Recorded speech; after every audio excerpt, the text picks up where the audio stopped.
Hello, how are you? Welcome to Tom's Tavern, the brew cabin. Now today we're going to do a review of my new purchase, which is the Evolution saw from Screwfix. So I'll bring that in now, but first of all we'll just have a look at another new hobby I'm doing now, whirligigs. You just make bits of wood, knock them together, make a windmill and they turn. I know, but there we are, that's how it is. So let's bring in the saw. This is one of my new hobbies, making whirligigs. There's that one there, and there's another one there.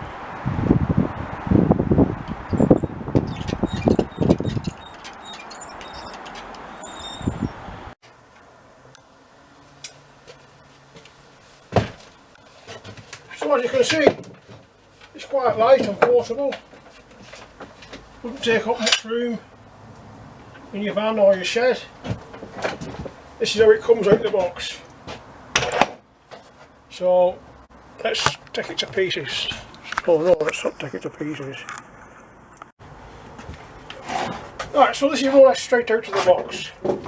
Now the first thing to watch for when you're buying them is that you get a 240 version, because there's a 240 version and a 110 version. Of course if you've got transformers it's not a problem whichever one you get. But if you're working on a site with them then you'll need the 110 version. If it's just for home use it's the 240 version. Now that unlocks the up and down movement, and this cradle just moves by pushing it like that. You hear it click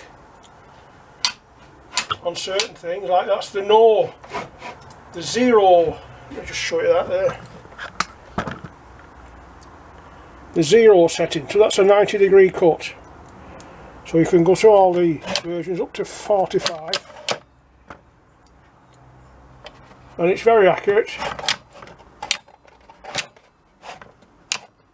and it's lockable with this button here.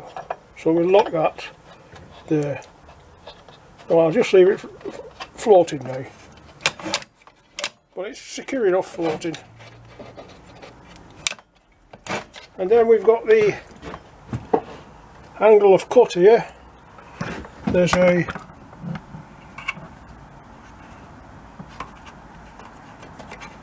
screw on the back there that allows us to vary the degrees we want to cut that way. So it's easy to operate.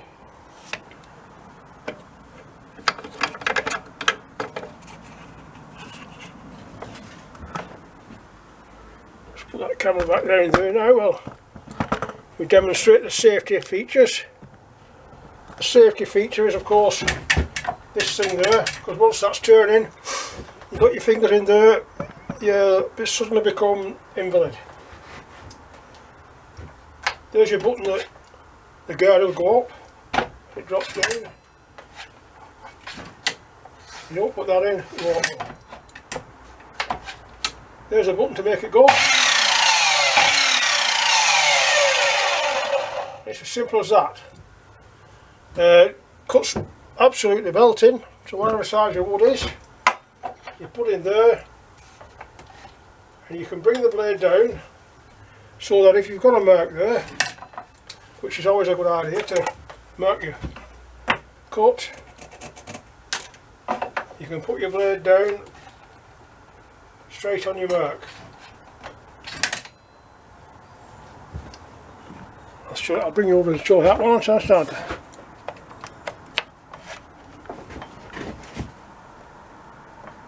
So you can bring the blade down on the mark.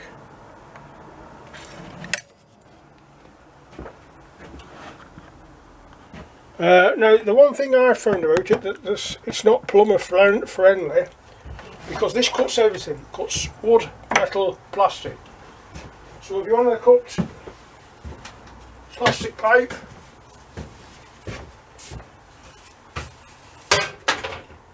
you can cut plastic pipe. If you want to cut wooden pipe, you can cut wooden pipe. If you've got any Simple as that.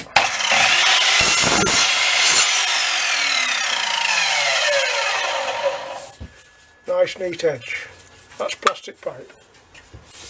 Now the one thing that I was saying before it's not plumber friendly is on the soil pipe. Soil pipe is 4 inch. You can't get in there without doing a bit of skating on ice. So you're taking away that guard.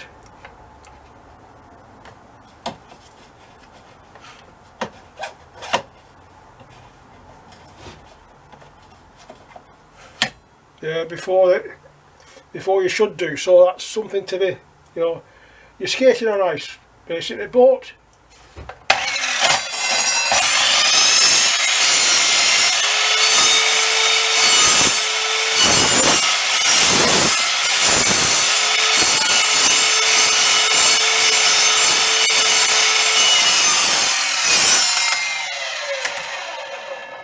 by turning it round we've gone a little bit out of fettle, but with a bit of practice and a bit of longer pipe you can get round that.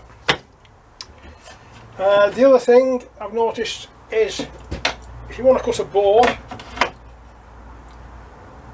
you've not got room there to do it, but you still can do it.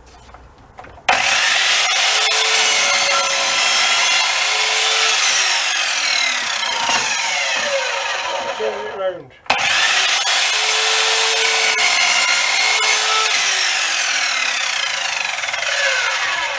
So with a little bit of thought we can get round these, but for the price of £65 I'm well happy with it, and I only wish I'd have bought it a few weeks ago, because a few weeks ago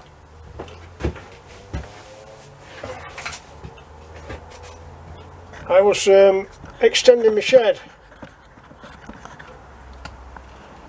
A few weeks ago I was extending my shed, and when I was cutting the woods for the roof, you see they're not all perfect. You can see they're a little bit wrong. If I'd have had this saw then, I could have made a better job. So I should have bought it earlier. But anyway, that's all I can tell you about that. So I'll see you in the brew cabin later on. Ta-ra now.